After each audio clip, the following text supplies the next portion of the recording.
So we'd like Vin and Amy to be safe in their travels, and so we're talking about the baby stay and whether or not this this design flaw, this weakness, would be okay to sail offshore. And again, don't push it, don't sail offshore until it is dealt with. From Yacht Services Unlimited, here we're on a Moody 34, and we're talking about the baby stay on this particular boat. It's got a design flaw. The baby stay is attached to a point that is unsupported by a bulkhead. It's basically attached to the deck. We were talking about why the baby stay has so much of a load on it, and that is because it is a single stay with a very shallow angle opposing two stays, the aft lowers. When the mast pumps forward as you slam into a wave, the momentum of the mast carries forward. The baby stay is there to keep the mast from pumping aft and inverting, and creates a dynamic load when this happens. So it's very critical that it be supported well, and in this case it's not, and it's lifting the deck as a result. So we will we'll talk about designing a new fitting to compensate for that. So we'd like Vin and Amy to be safe in their travels, and so we're talking about the baby stay and whether or not this this design flaw, this weakness, would be okay to sail offshore in good conditions or just day sailing. And as I explained to Vin, my opinion is that you can get caught out. So even though you may attempt to be a fair weather sailor, well, Mother Nature doesn't know that. And when a storm does blow up and you get caught out, and you're not as quick to reef as you'd like, well, things get heavily loaded, and that's when problems arise with design flaws such as this baby stay attached only to the deck. So I do recommend that Vin and Amy have this dealt with, and I'd be glad to do something for you guys as soon as we can make that happen. And again, don't push it, don't sail offshore until it is dealt with.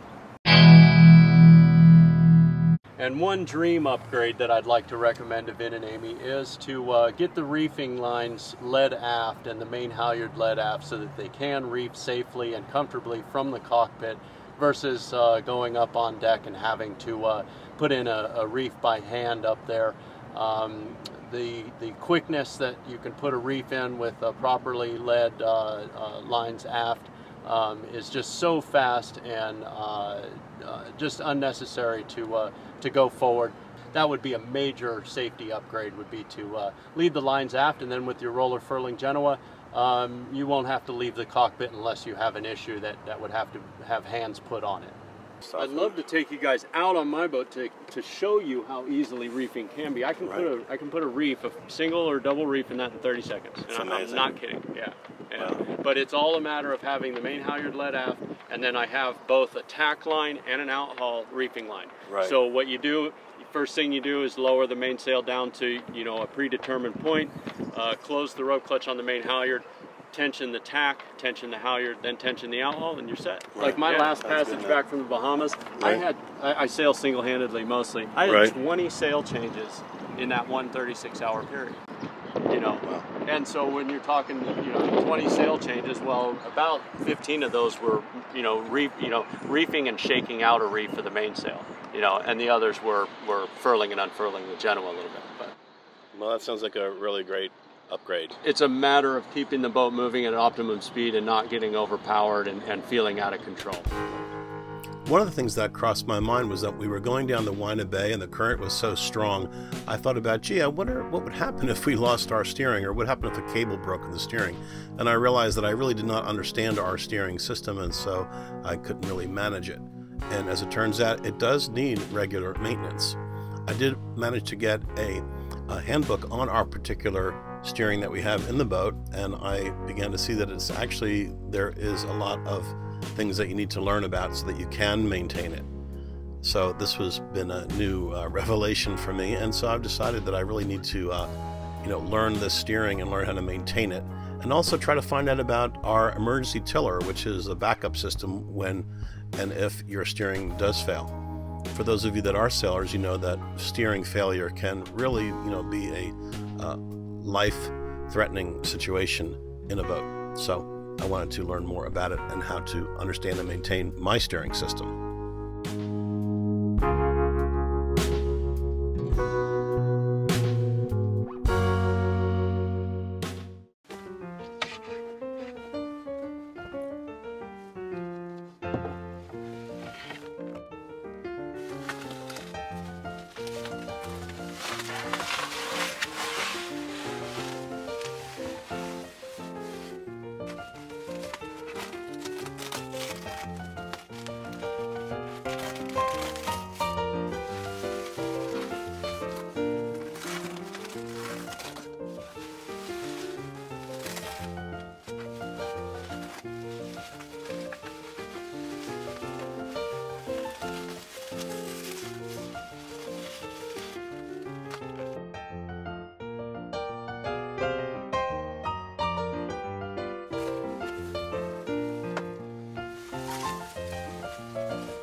So we got our emergency tiller, and normally an emergency tiller is up in a cockpit where you can use it to be safe when you have other steering issues.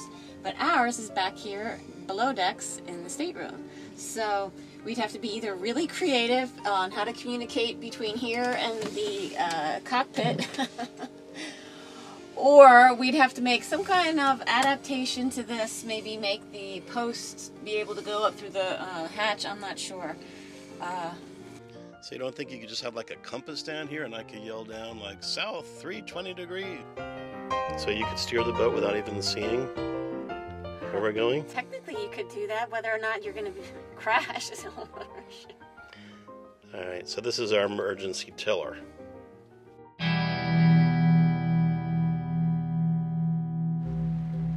Okay, so if it takes an hour to cross the Wina Bay and we have to be finished by 10:30, we have to enter it by 9:30, and then we have to take a step back and get through the shallows in an hour and a half,